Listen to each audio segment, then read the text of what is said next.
सारा, मैं तुम्हारा मुजरिम। मैं ऐसा नहीं समझती। लेकिन मैं तो ऐसा समझता हूं। मैं ही हूं जिसने मोहब्बत का हाथ तुम्हारी तरफ बढ़ाया था, तुम्हें आने वाले कल के बारे में ख्वाब दिखाए थे मैंने, खुशी की उम्मीद दिलाई थी तुम्हें। मैं भला कैसे मुजरिम नहीं हुआ? ये तो सब मोहब्बत करने वाले करते हैं। तुमने कौन सा गलत किया? हम में से किसी ने तो बात शुरू करनी थी, किसी ने तो ख्वाब बुनने थे दूसरे की खुशी के लिए।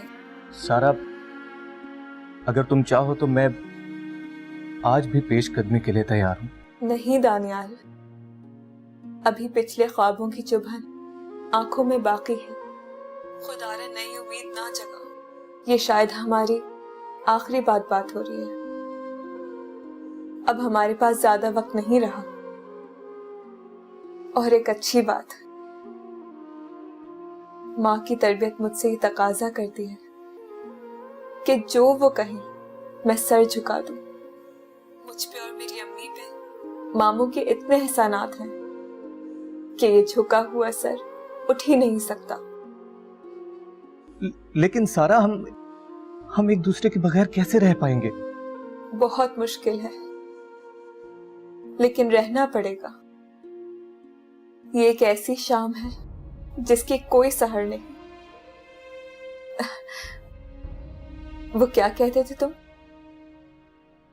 ऐसी भी कोई शाम होती है जिसकी सहर ना हो। सारा, तुम हंस रही हो? हाँ, मुझे जिंदगी में पहली बार पता चला कि जब बेबसी हद से ज्यादा बढ़ जाए तो इंसान हंस ही देता है। तुम हंसी हो तो मुझे ऐसा लगा जैसे मेरी उम्मीद दोबारा जिंदा हो। मोहब्बत इसी उलझन का नाम है।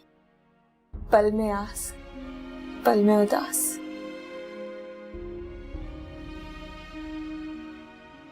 हम बेबस हैं पर नाउम्मीद नहीं। आखिरी लम्हे तक उम्मीद जिंदा रहेगी। अपना ख्याल रखना। मुमानी, आप?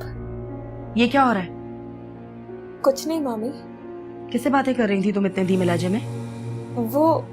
वो मेरी दोस्त नाजिया कई बार आ चुकी है। आप जानती हैं उसको? वो थी फोन पे। मुझे बेवकूफ मत बना। सही सही बताओ, किससे बातें कर रही थी तुम? जो सच था वो बता दिया है। अच्छा, तुम्हें तो मैं बताती हूँ। तुम्हारी अब खैर नहीं है। मैं तुम्हारे मामू को बताती हूँ। मुमानी, बात तो सुने।